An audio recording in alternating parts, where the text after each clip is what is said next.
Hi, everybody. It's Ryan from Pie Records, and I'm here with Ariane from the Twang Inspectors. How are you guys?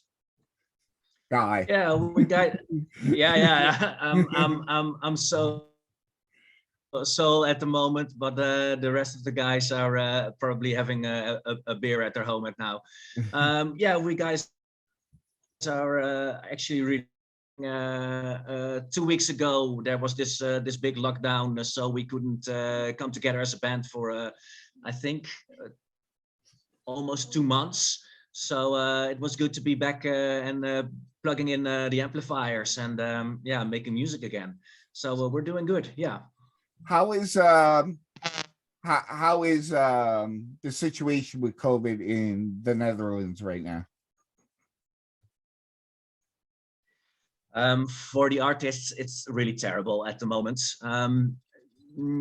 As of 4 days ago, they decided that it is possible to do a gig, but the audience has to be seated and there has to be a 1.5-meter distance between every audience member.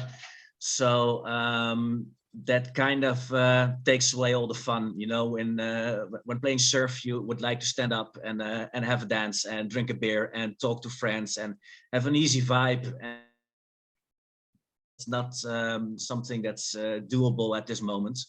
So yeah, we are practically only practicing in the studio and just making fun. Writing new songs is stuff we're going on about right now, and hopefully in the summertime, summer jams and festivals and stuff. But I can't be too sure. So you've been pretty busy the last 2 years. You put out 2 EPs, right? One EP and one album, and yeah, it's which is actually pretty a long-term procedure with us. We're not that much songwriters ourselves. We tend to take our time with the songs, so we've been stacking up songs, and finally we put out the album Surf Right to I High, which is now available. And as an extra, we included some demos we did 4 years ago, and we reissued them. Oh, So wow. hopefully it's so that's the Alpha Breaker EP. It contains those songs, and it has our previous setup of players in the band. The old bass player and is hearable on that one. So we're currently working with HN, who is you can hear him on the Surf Right to I High album. Awesome. So where can people find these? Are these releases? Are there physical copies? Is it on Bandcamp? Yeah, you can order them on Bandcamp. We have two possibilities if you want to have physically in your hand. You can download them via Bandcamp, so you can own copies. But if you want a physical one, we got a vinyl version. Is the LP. It's only the Surf Right to I High album. And if you want to buy a CD, you will get also the Alpha Breaker songs included, printed out on the CD. And both are, you can buy them via our Bandcamp account. Yes. Awesome. So do you put these out yourself? Do you get them pressed yourself and you do it DIY? Yeah, the Surf album, Surf Right to I High, and it's the LP one, the vinyl we published ourselves. We put in the money, and we printed out not that much amount of copies, but enough to have a small stack, and we use them. And then for the CD, we got issued out by Green Cookie labels. Oh, that's excellent. So they made the CD version, and everyone who's into the Green Cookie records, they will probably find us. Oh, that's great. That's great. So let me go back and tell me what inspired you to play surf music, and when did it hit you in your life?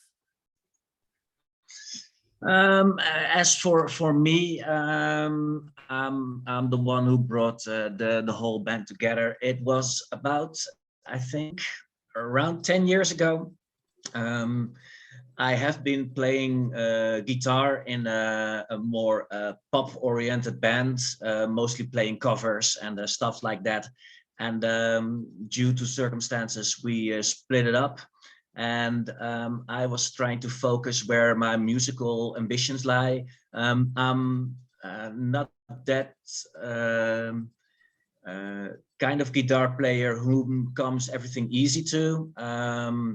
So I was thinking, okay, I could play rhythm guitar in a good band, but I really like the idea of playing melodies. So I started thinking what could be a nice area of yeah, to try and figure where my music style was going. And since I am a surfer myself, I you know, as people might not think, but it is doable to actually surf in Holland. We've got North Sea shore, and there are some waves with a big enough board you can have some fun. So I was at that moment trying to dive into the surf music, and that's when the two bits connected, especially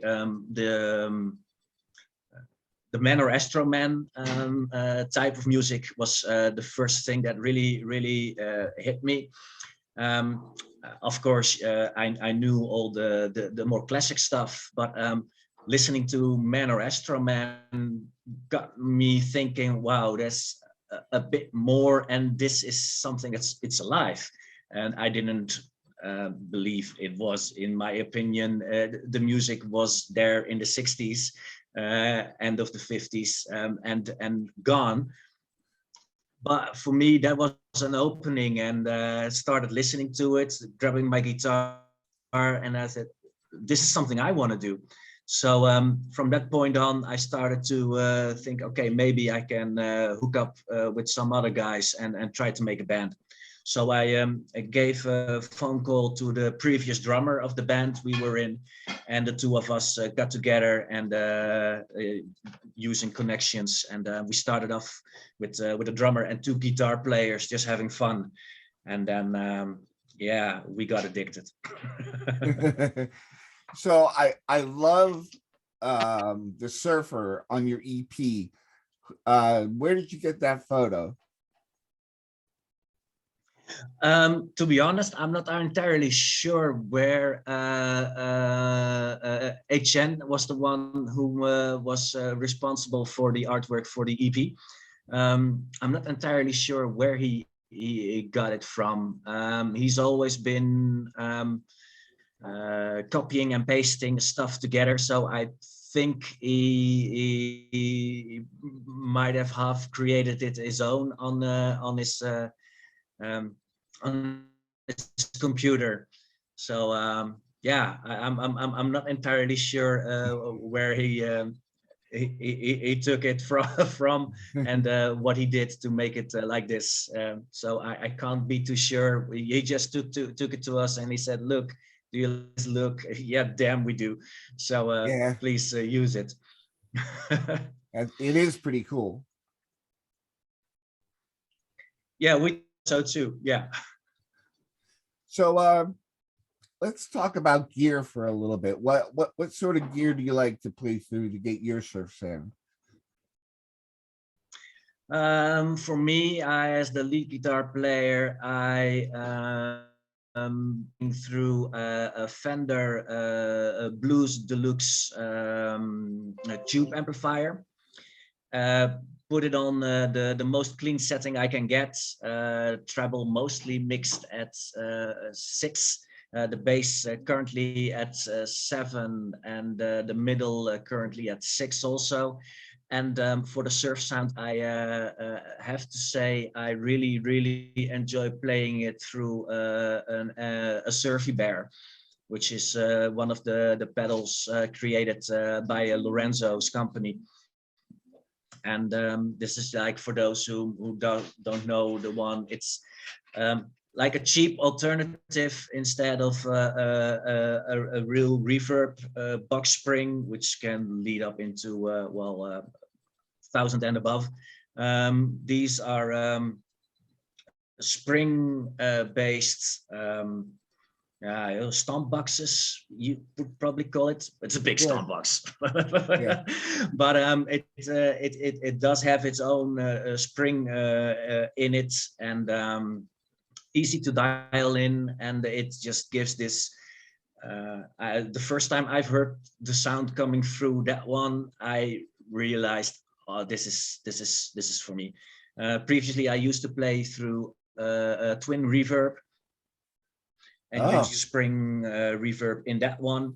But I have to be honest, carrying around a twin reverb, it's not fun for your back. Yeah, they're kind of heavy. So they're definitely kind of heavy. So after doing some gigs and putting it in out, and in Holland, parking your car near the near where you want to play is not easily done. So having to carry it or going around the street with it, I figured I have to go for something more small. And then the first time I've heard the Surfy Bear reverb pedal, the sound is awesome. I can recommend it to everyone there who's willing to play some surf music. And if you want drip, you can get drip. If you want it a bit more cleaned out, you can do so. And they're versatile and they're really good. Yeah, I love what I hear, and I'm glad Lorenzo was so involved in this sound, in getting it just right. He's not just a musician; he's really into the music and getting it just right. So I see a lot of bands using Surfy Bear. Yeah, it's the for me it was one time I oh sorry, I have a little problem with a rabbit over here. We've got a pet and it got hold of my wire. So no I there was one time we did a gig with Surfer Joe, and I got the opportunity to hook up my my guitar in one of his Surfy Bears, and just one stroke, and I was sold. Or I need to get one of those. So terrific Awesome. sound. So what kind of guitar do you prefer? For me, I am pretty much the old school guy. I usually play a Jazz Master. Obviously flat wounds and point 13s I put on. For me, I just like it when the sound has this a little bit warm and mellow feel to it. The Jazz Master really gives this warm sound, and if you use the flat ones with point 13, there's a lot of warmth in the strings. So you can probably hear it back when you listen to our album. Most of the time, it's not as crispy as bands like Man or Astroman or stuff like them do. But a little bit more old school, I think. For me, it really works. Yeah. Our music isn't that hectic. We do not really play a lot of speedy surf music, although we do love that sound, but it's not the thing we make ourselves. So it really combines with the warmer sound, and that's why most of the time our rhythm guitar player, we a little bit more treble, a little bit of thinner strings, and Okay. to make sure that there's balance in what we do. Yeah. So here's a question. I have a curiosity about flatline strings. For for the average guitar player, uh, like me, you play nines, uh, and they're round. Um, what is the difference for you as a player? The feeling, the strength in your hands, the sound of a flat wound string at 13 gauge. For me, well, you've got two components. One is the point 13s, which make every string a little bit more thick. For me, it really works well with the tremolo picking. Having a bit more tension on your strings makes it easier for me to make the scratch with my pick across the strings and Okay. walking down. I really like the idea of um, it's a combination of the sound you hear and what you feel in your fingers, right? It's Yeah. every time I pick up my guitar and I take my jazz master with the point 13s, I really feel all right. I'm actually more like feeling a bass player than I'm doing the guitar virtuosi, because when I take my Stratocaster with round wounds with point nines, it really feels different. For me, the tension really makes my tremolo a lot more easy, and the feel on your fingers when sliding down, combined with the more warm sounds, because the flat wounds do tend to give a more warm and mellow sound to it. Um, it just helps me get into the flow of playing surf music. If I try to play surf music on my Stratocaster guitar, which I have lying at home for just some other guitar practicing and stuff, I really miss the feel and sound of my jazz master when I play a surf tune on my Stratocaster. But it goes way around. Doing some crazy pull-ups, or if I try to play some Pink Floyd solos, I cannot do it on my jazz master. The point 13s doing a double bend, no way. They're not designed to do that. So that's cool. It's a different tension and a different feel for different types of music. Yeah, definitely. And for me, the choice for going point 13 flats primarily was the sound. But secondarily, once I started working up, because I didn't step up from a 0.09 to point 13 in one go. I built it up, doing an 11, later on a 12, and later on. But for me, the tension of the string, and it really works good on a jazz master, made the tremolo picking that much more. I don't know, the flow was more there. Yeah. I kind of, when I do the tremolo picking on a round wound, I sometimes come out of my timing is off sometimes. I don't Yeah. know why. Maybe the string gets to boing boing boing boing, and Yeah. yeah, is that even a word, to boing? I don't know. No, it is right now. So yeah, for me, it really plays nice, and the combination with the feel in your fingers and the sounds, it gets you in the zone. And being in the zone is really important with surf music, because um, I really believe that surf music is music that, to be honest, surf music is most of the times not the hardest music to learn to play, but it's the feel of the music, and you cannot not be in the zone and play surf music. Otherwise, um, it's all there is. You know, if you're in a band and you play and you play good and natural, it's okay. And then you have this singer and he or she is making it.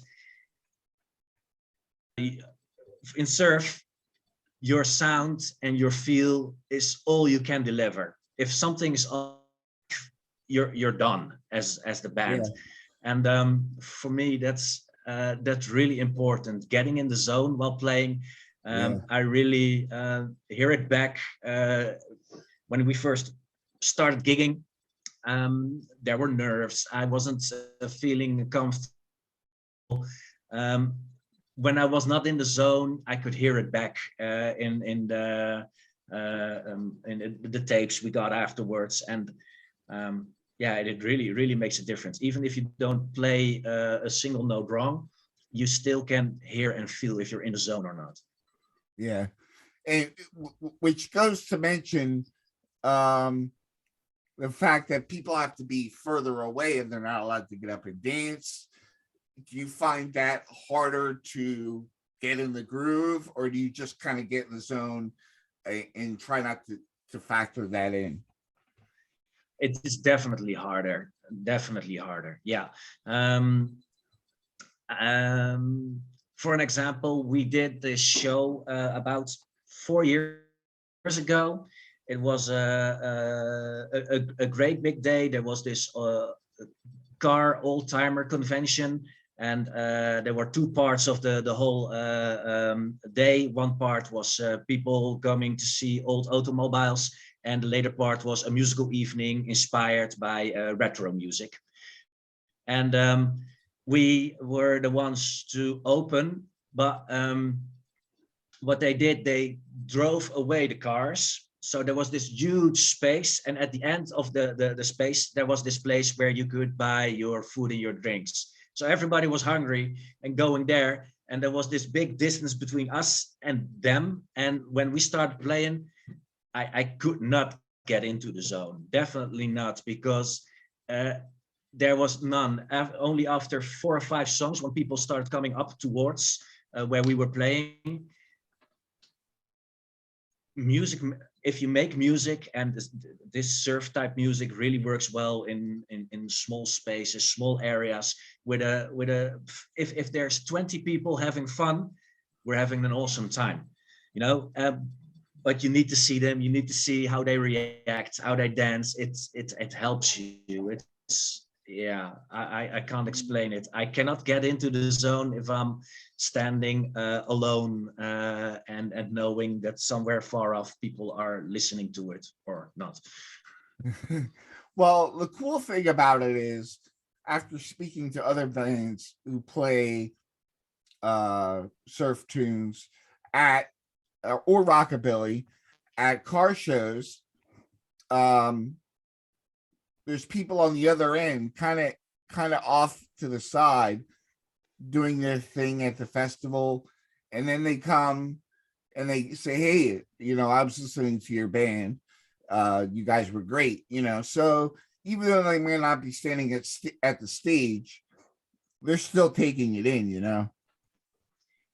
Yeah, that's true. That's true, and that's something you tend to forget, because the direct feedback you get is the feedback you get when you hit your string, and you know if there's response or there isn't. So you might think, all right, they're not into it, or yeah, Yeah, we're only here as a background band, and then afterwards, sure, that's true. But for getting into the zone, yeah. yeah, I definitely rather have my people in front of me. Yeah, yeah, I agree. I want to ask you about a Day at the Beach podcast with Clint Beechwood. You were just featured on there. Tell me a little bit about how that went. Um, I have to be. I'm trying to remember. It's the radio podcast, right? Yes. So this interview we had to we had a problem of getting it all together. So what we did is we did it in parts, as you probably not would have heard, but we actually took a moment to separate the questions from the answers. Okay. So there could be a montage moments. So Yeah. what he did is we had a phone call. We talked about stuff that we're going to use into the interview, and then later on he would resend me the questions, and I would speak them. Record them for him so he could make the final filter for it. So it Yeah. wasn't a live one-on-one. Actually, it was a question answer with some time in between. He sent me a couple of his shows. And I have to say he's excellent at editing things together. You would never know. Yeah, yeah, I do believe he is really. I think what you say about Lorenzo being technical about his stuff for the sound of music, the same can be said about him for creating his content. Yeah, absolutely. He puts a lot of effort into it. And recently his radio show was canceled. So I think we're gonna get a lot more of the podcast. Um Mhm. um the I do want to mention the college that he was working for wanted to give time to the kids. It had nothing to do with Clint doing a great Ah, job like he was doing. He was doing a great job for years. So I just want to put that out there that he was doing a great job, but I think he'll probably concentrate more on the podcast, and we'll get great episodes coming up. I do believe that podcasts are really um, a great means because the accessibility of podcasts is a bit more available. There's more availability Yeah, to um, to access for people. It's more broadly common to host a podcast and drop it somewhere with a link to it. yeah. So the audience might hopefully even more grow. So exactly. I accidentally got into podcasting because I wanted to talk to the bands that I like, punk rock bands. Then I saw some surf bands I liked. Um, and then I just fell in love with talking to musicians and labels and finding out how it all fits together. Um, so I always love people who appreciate what goes into it, and Clint really does a good job.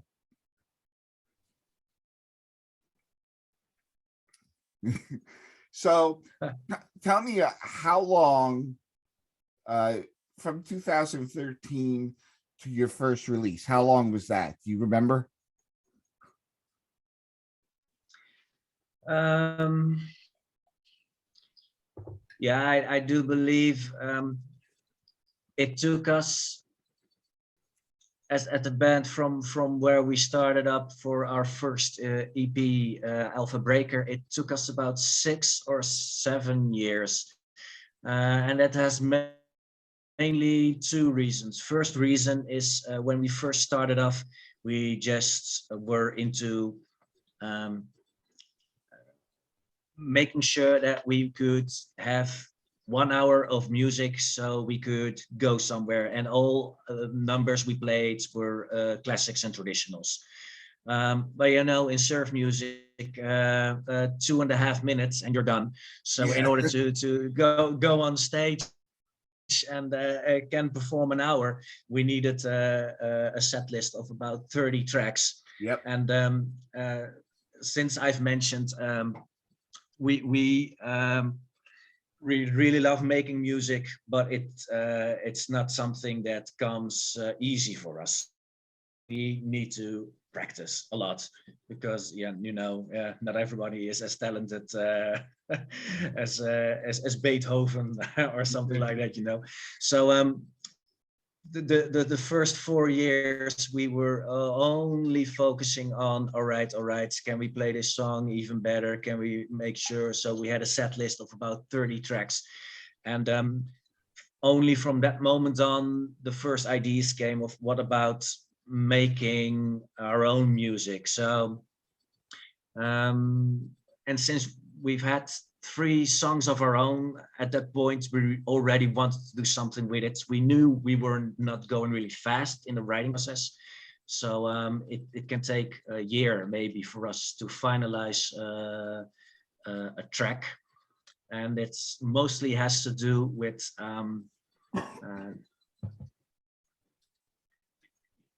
usually as we go on and build a song, we're not the type of band who gets to play and jam along, and while jamming coming up with something, write it down, and then we're finished.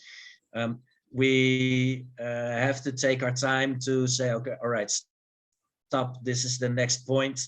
It's no use in us trying to do some 20 minutes because it doesn't work. So someone has to say, all right, stop. All right, lay down the bass notes, lay it down, record it, give it to me. I'll come back with the ID. So, Okay. and then the ID has to wait 1 month. All right, I think I've got it. And then so it's a real slow progress. And that really has to do with confidence, basically, and ambition. So it took us a long time for us to make our first 3 songs.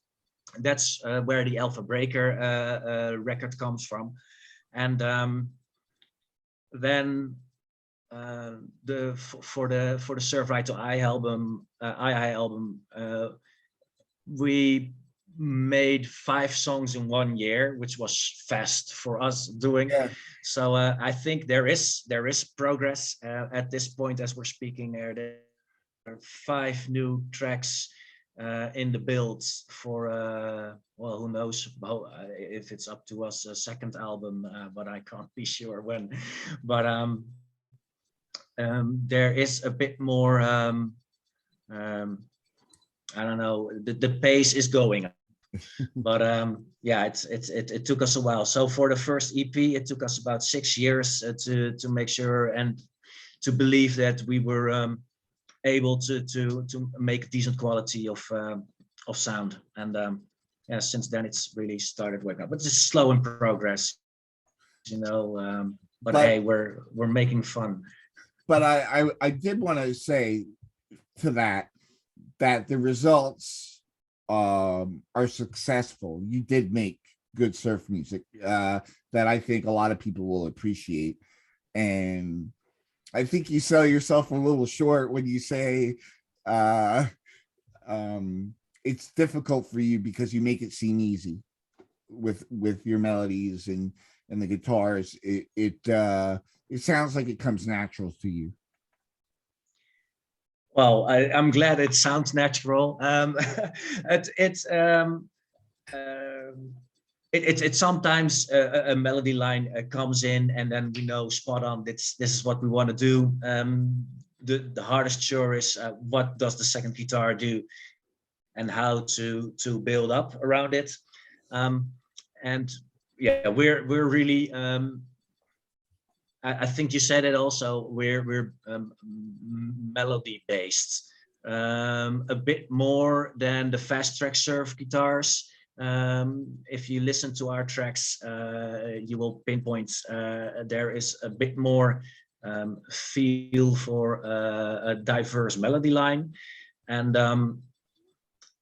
once